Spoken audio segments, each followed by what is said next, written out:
तो ये दो माताओं की गति है। दो माताओं में से कोई एक बनती है इस भारत को नरक बनाने के लिए, और वही दो माताओं में से कोई एक बनती है भारत को स्वर्ग बनाने के निमित्त बनती है। जो अदिति है वो कभी भी खंडित नहीं होती, किसी जन्म में खंडित नहीं होती। सत्य को धारण करने वाली अखंड सती, जिसमें शक्ति है स्वर्ग बनाने की। परंतु वो स्वर्ग बनाने की शक्ति कब आती है? बाप को ज्ञान से पहचानेगी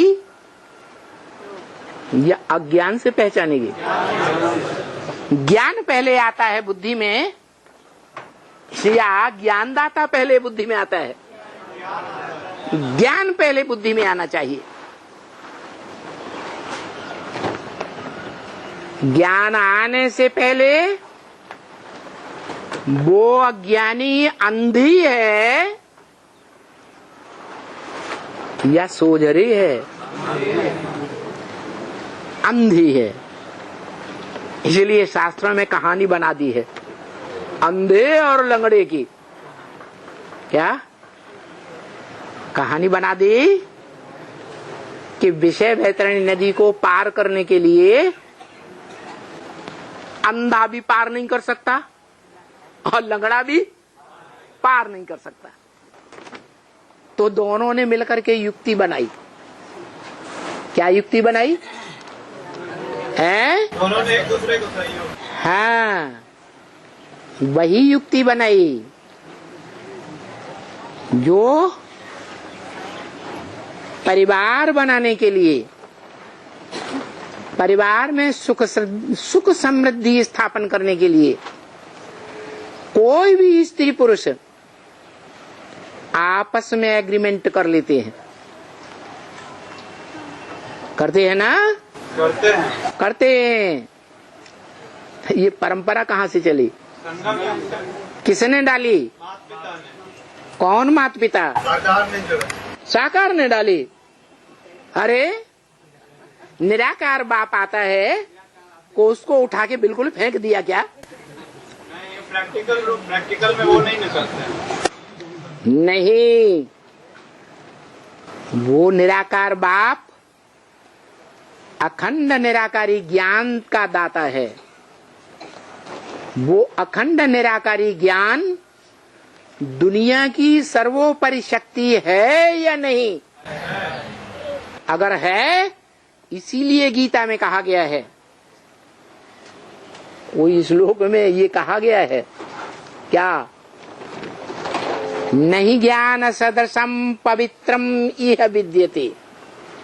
इस संसार में ज्ञान के समान पवित्र कोई भी चीज नहीं है।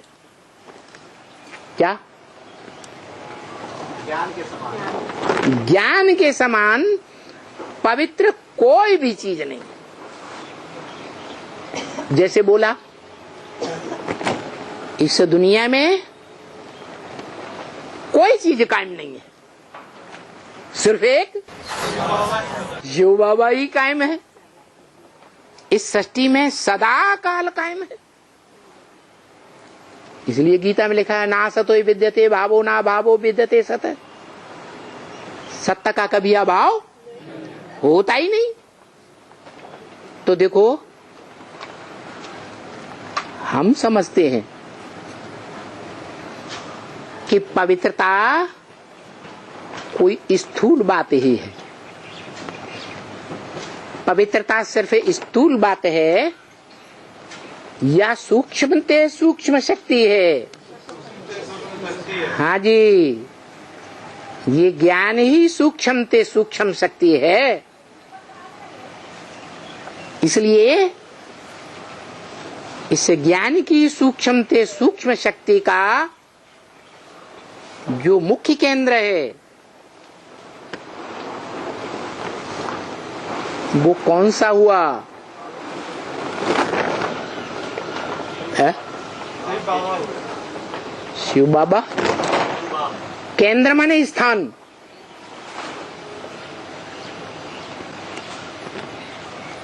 कौन सा स्थान है? अरे परम ब्रह्म तो व्यक्ति है, स्थान। अरे हाँ जी, मोस्टली ब्राह्मण ये समझते हैं कि माउंट आबू तपस्या भूमि है। वो ठीक है, नाम क्या है? माउंट आबू ही। बू माने बदबू। जहां बदबू का पहाड़ आकर के इकट्ठा हो जाए वो माउंट आबू। क्या दुनिया की गंदी से गंदी, विविचारी से विविचारी सभी मनुष्य आत्माओं का जो भोगी आत्माएं हैं उनका बड़े ते बड़ा पहाड़, उनकी मन बुद्धि कहां जाकर के केंद्रित होगी? है? विनाश काल में माउंट आबू। लेकिन वो स्थूल पत्थर का, ग्रेनाइट पत्थर का ऐसा पहाड़ है जो एक ही पत्थर से बना हुआ है और बहुत गहरा है उसका फाउंडेशन। जैसे शास्त्रों में कहा है,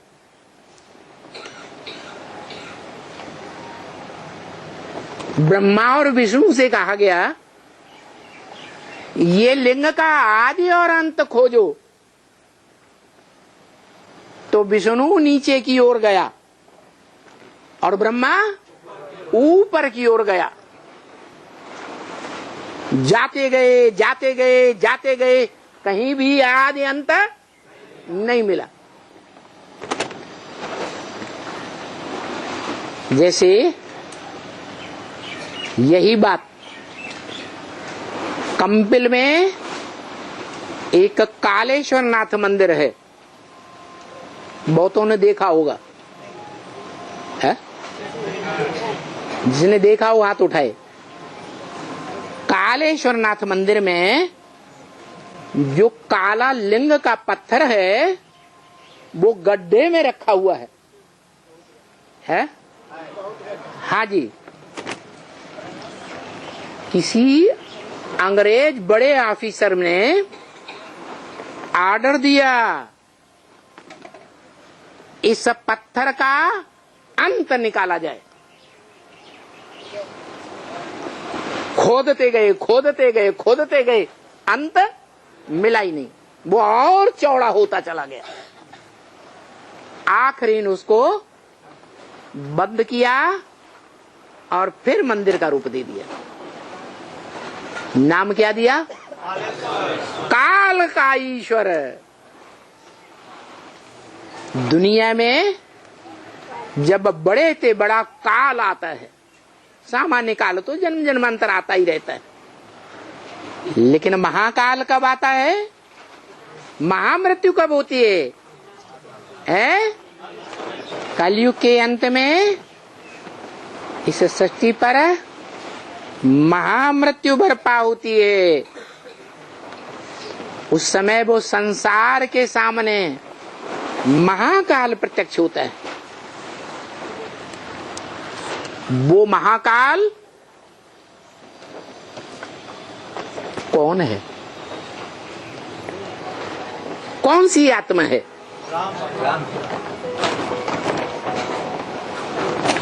और धर्मराज कौन सी आत्मा है?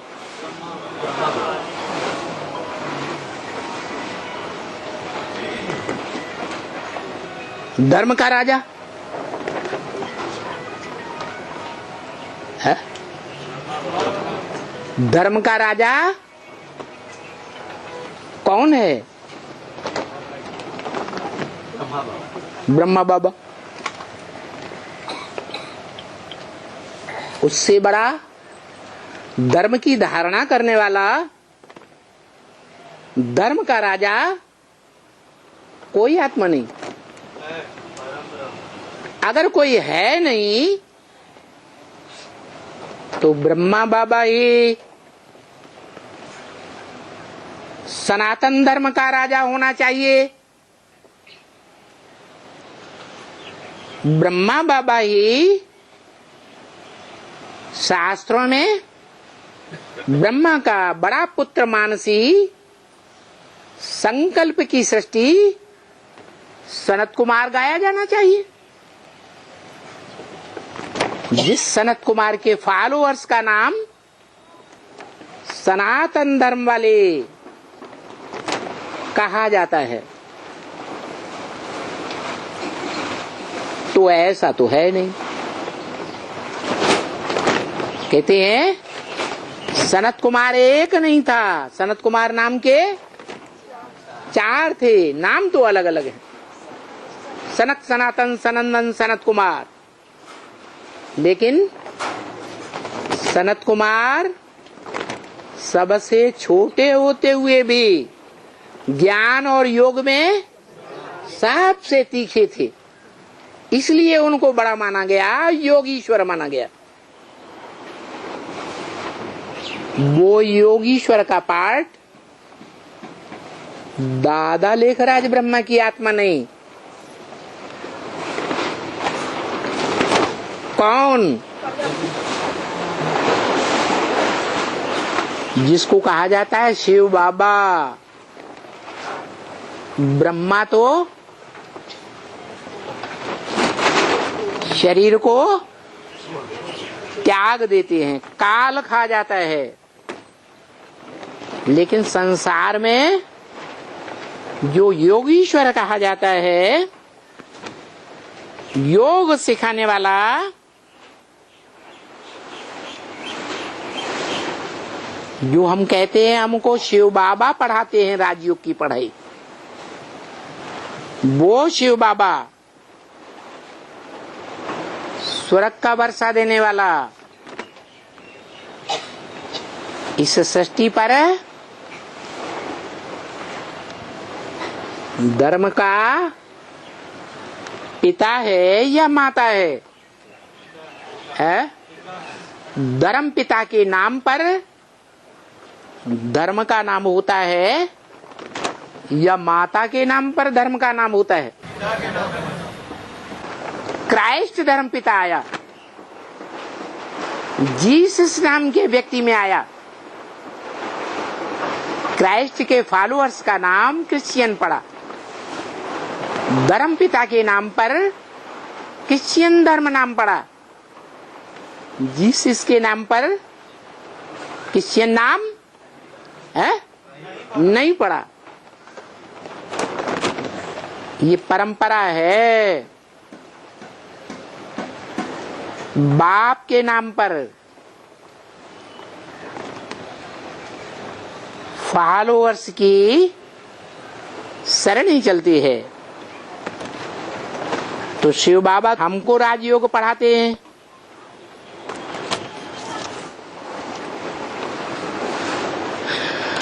और शिव बाबा हमको स्वर्ग का वर्षा देते हैं। इतना ही नहीं, विश्व का मालिक बनाते हैं। स्वर्ग का मालिक या विश्व का मालिक? क्या अंतर है स्वर्ग में और विश्व में? विश्व में सारा जगत आ जाता है। विश्व में विश्व धर्म आते हैं। यूनिवर्स को विश्व कहा जाता है। और जन्नत में यूनिवर्स नहीं होता है, सब धर्म वाले नहीं होते हैं। तो सर्व धर्मों के ऊपर कंट्रोलर हम बच्चों को बनाते हैं। कौन सी पढ़ाई पढ़ाकर? राजयोग की पढ़ाई पढ़ाकर। जिस राजयोग की पढ़ाई कौन पढ़ते हैं? नहीं, वो राजयोग की पढ़ाई पढ़ने वाले जिनको ये राज का पता है वो क्या कहे जाते हैं? नहीं, गोप और गोपी कहे जाते हैं। क्या राज है? गोप और गोपी। जिन्होंने ऐसा पार्ट भगवान के प्रैक्टिकल रूप के साथ बजाया, जो राज की बात उन 16,000 के अलावा गहराई तक तो कोई भी नहीं जानता। जानता है? नहीं जानता है।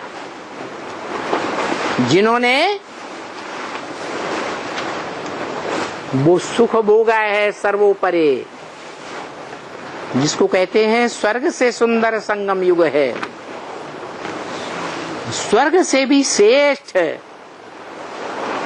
अतीन्द्रिय सुख देने वाला, इंद्रियों से परे का सुख देने वाला, अखंड सुखदायी बनाने वाला वो राजयोग है,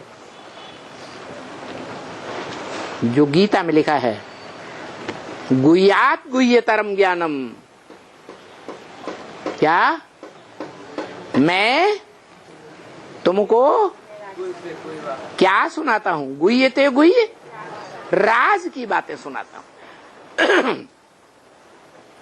वो गुह्य कितने गुह्य राज की बातें वो ही जानते हैं जिन्होंने गोप गोपी बन करके अपनी बेटियों को, अपनी बहनों को, अपने परिवार की कन्याओं को राजयोग सिखाने वाले के प्रति समर्पण किया है, वो इस राज को जानते हैं। जिन्होंने समर्पण किया ही नहीं वो जानेंगे? हैं? नहीं जान सकते। अथवा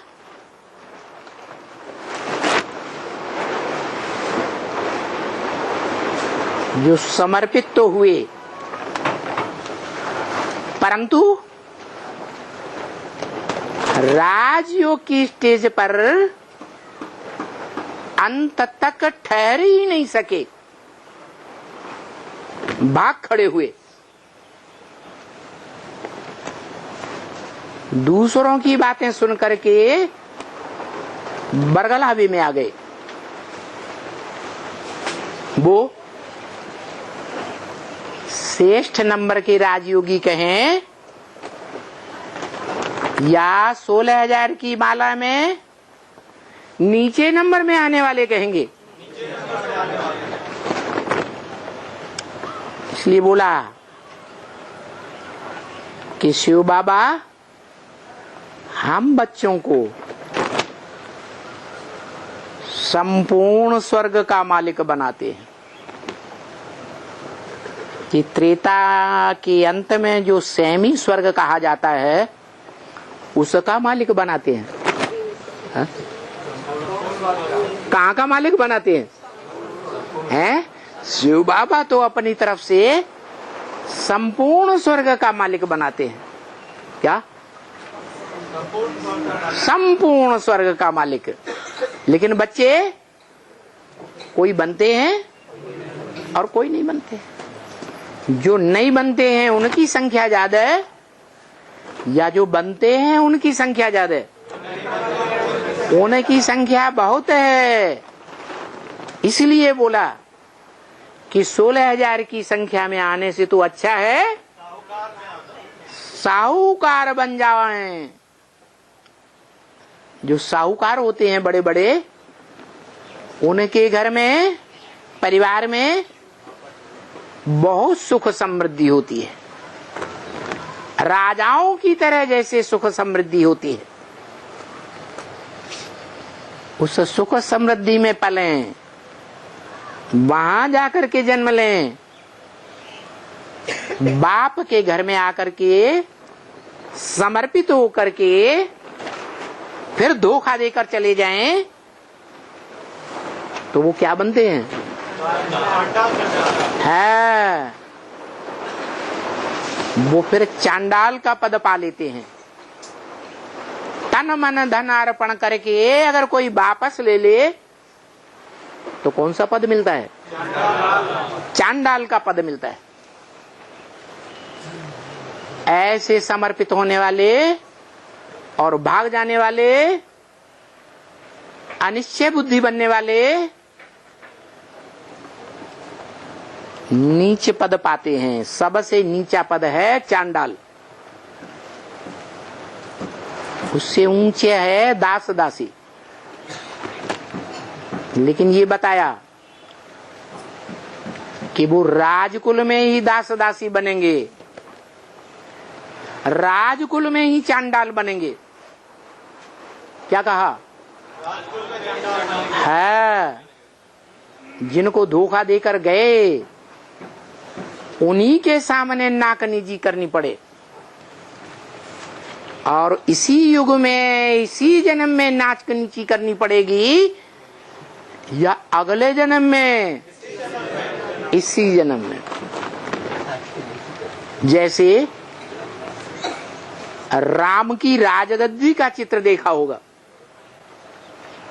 देखा? किसी ने देखा? हाथ उठाओ। बहुतों ने देखा। उस राजगद्दी में दिखाते हैं कि उस राजधानी में जो राजगद्दी के रूप में दिखाई गई है उसमें राजा रानी भी बैठे हैं, सिंहासन पर विराजमान है। उस सिंहासन के ऊपर छत्र छाया है, माने उन पर भगवान की छत्र छाया सदैव रहती है। दूसरी बात, जो दूसरे धर्म में कन्वर्ट होने वाली आत्माएं हैं, बड़े भाई को धोखा देने वाले विधर्मियों के पक्के बीज हैं, जो आदि में तो बड़े भाई के सहयोगी बनते हैं। किसके सहयोगी? कौन? राम की राजगद्दी में जो चित्र दिखाया है वो ये बात स्पष्ट होती है कि आदि में तो उन्होंने थोड़ा सहयोग दिया, लेकिन मध्य में और अंत तक भी, जब तक पूरी राजधानी स्थापन होती है तब तक सक्रिय विरोध करते हैं, मिलकर विरोध करते हैं। देखो, आदि में जिन्होंने सेवा का बीज बोया वो बड़ी बात हो गई या छोटी बात हुई? क्यों? खेती में भी मौसम शुरू होता है और मौसम शुरू होते ही आदि में जो बीजारोपण कर देते हैं तो उनको फल अच्छा मिलता है, फसल अच्छी मिलती है। और जो लेट कर देते हैं उनको फसल अच्छी नहीं मिलती।